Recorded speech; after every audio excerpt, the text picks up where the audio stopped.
Yes, you're welcome to part 2. If you haven't seen part 1 of this particular heel design, I want to encourage you to go see the part 1. I will try as much as possible to put the link to the part 1 in the comment section. If I didn't, please check my YouTube channel or just comment I need a link to see part 1 of this video. Please ensure that you type so that I can be able to comprehend exactly what you need. My name is Ojuruli Majibola and I am your shoemaking made easy tutor.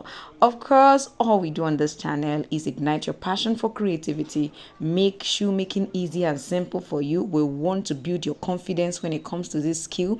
We want to teach you how to run this as a business. We want to help you to reduce your family expenses on footwear and also in of course build new stream of income. So with our channel you will be able to do this a lot more. Today we are going to be looking at the upper creation and pattern cutting of this beautiful open toe heel. The first thing I did was place my pattern on top of my leather.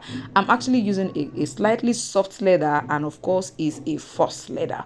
Now I actually applied my contact adhesive on all of the edges all around because I want to actually fold the edges. This is one of the techniques you can use to achieve a neat finish on your upper when you are creating footwear.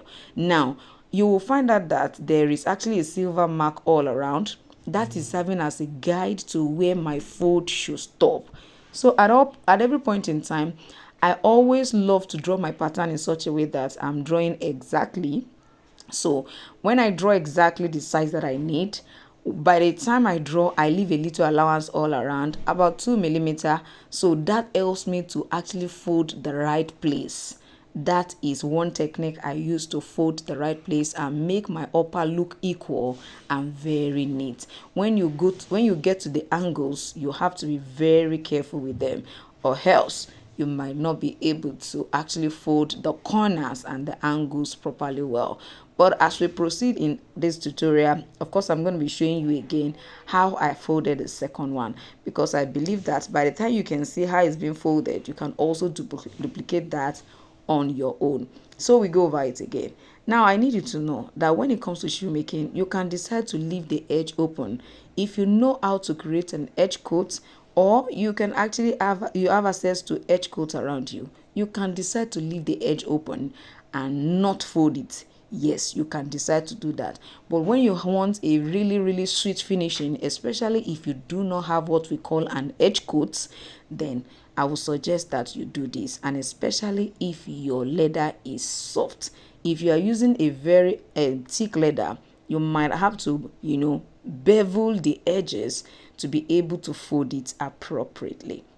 So just follow the same process. You see me when I get to the corner, I try to fold it, gently so that it does not deform, the shape. These are actually core and important when you are folding. Like I said, you can decide not to fold. You understand? So if you don't want to fold, it's quite fine. Can you see what I have here? Oh my goodness. This is so lovely. Come on now. So for the strap that is attached to it, I called about 1.2 centimeter strap. If you can actually fold one centimeter strap, I would suggest you cut your own 1 centimeter and then fold it the way I'm folding it. I just folded a part, then I'll go to the other side and fold to come, and join the second or the other one that I folded. So you have to make it as tiny as possible. So I would suggest that you don't use anything that is more than 1.2 centimeter as the width that you are cutting out to fold. By the time you fold it, it becomes a 0.2. So you can use one. That is what it means. You can use 1 centimeter, fold it, it becomes 0.5 centimeter. 1.5 I think might be too wide, except the person you are creating for has a very wide feet and you want to make it wide enough. But I think you should not go beyond 1.5 if you ask me. And then if you ask me in another way, I would say don't go beyond 1.2. That's dicey, and it's just because if you're not careful, it will be too wide and it may not bring out that beautiful look at the end of the day. So I've done all of that. We're gonna go ahead now. I'm through, of course, with my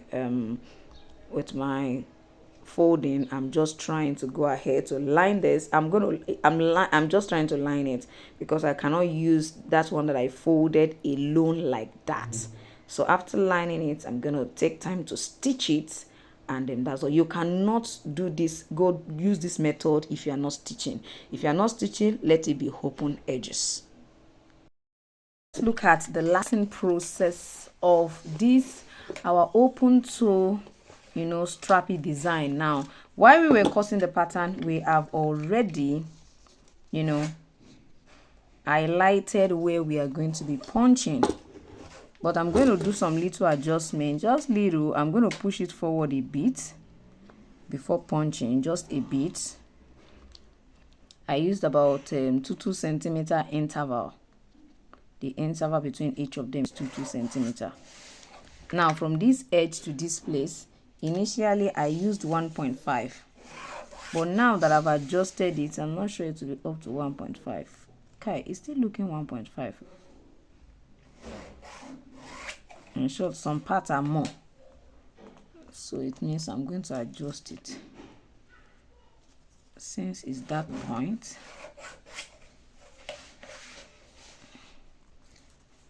I'm going to just measure 1.5 at all those points.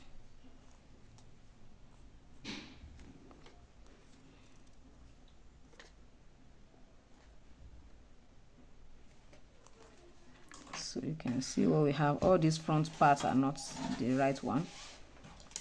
So we're going to start from this. I will not allow my hand to reach, this edge as much as this when punching it. So I'm going to adjust my punch plier so that I have a wider part for it to pass through. I wouldn't want it to be too wide. I want to just try something a bit wider than the usual one I use first, so that I can know what best to use. So.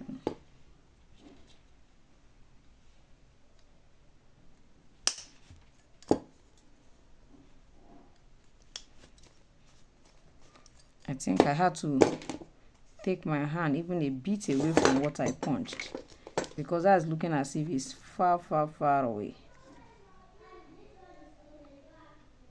So from this edge of the opening, this is about 1.3. So I'm just going to follow. I don't want it to be too wide too, so that now let's go to the part of how we're going to actually do this and let it pass through it.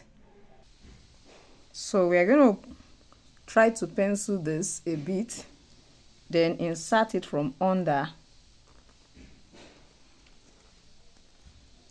Insert it from under and turn this way.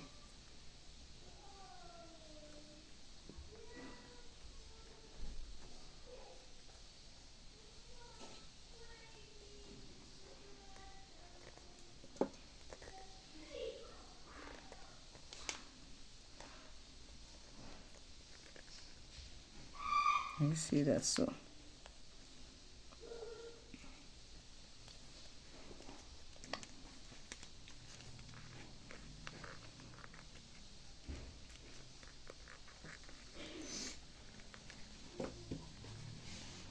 we're going to punch the remaining 4 and then proceed in the same direction.